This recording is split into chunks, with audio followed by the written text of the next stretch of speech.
Hi guys, so welcome back to Career Nuggets with Jane. I hope you had a nice weekend. So over the weekend I had dinner with a couple of friends, and guess what?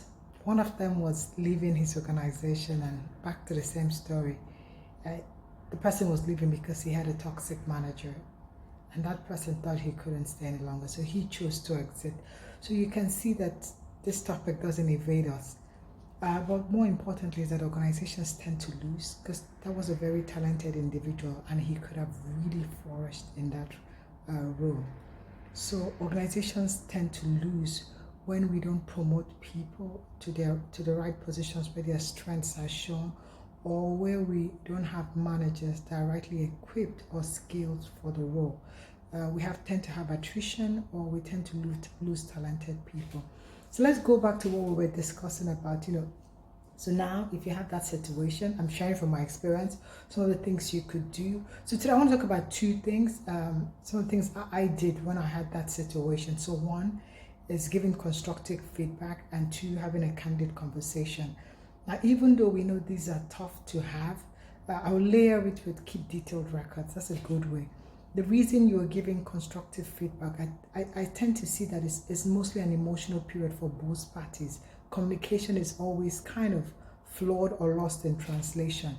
So keeping records is a good way to make the communication clearer, and also for future purpose. So if we agree on something for the quarter or for the month, you could document it. Hey, these are the three things based on our discussion we've agreed as top priorities. I just wanted to let you know that this is what I have captured, stuff like that.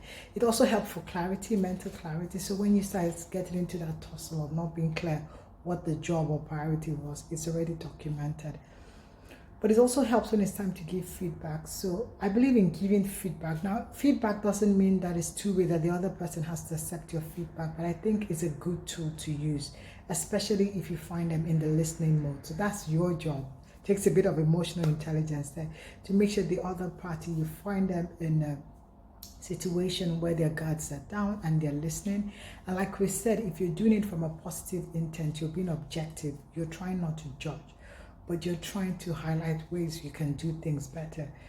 If you were using the sandwich method, people would say, say something nice, then something tough, then something nice, but choose what works for you. But sometimes you could just say what the issue was, say how a reaction or a behavior, makes you feel, or, affects the team, and, something that could be better.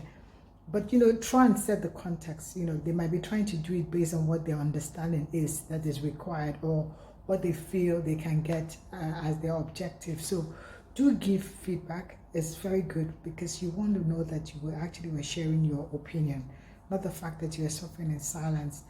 Then if you can, it's not very easy because it's also an emotional draining period, by the way. If you've decided to stay, you need a lot of mental toughness to do this. You have to find a time to have a candid conversation with your boss. I don't know when, but you have to. And I had two situations. In the first one, I could find that time, especially when they had done something clearly out of line. They really sat down and had that candid conversation with me because they could see that I was literally furious that was happening. But in the second situation which I went through, I couldn't. The only time I could force a candid conversation is when we got HR involved. So HR made that happen because they asked me how did I wanted the situation treated. I said I wanted to have a candid conversation with the person. So those are two things I'm talking about today. But I think if you've decided to stay either short term or long term, try not to judge, try not to gossip. It is not an easy period, I must say. You need all the support you can get. If you can get people or things where you can find validation, please. Like after work, I will do the gym, write things that make me happy. It is a very mentally challenging period. All the best. There's no right way to it. And maybe I'd like to hear what you're going through, and I'd like to hear how you're also managing it. We can learn from each other. Have a nice day. Bye.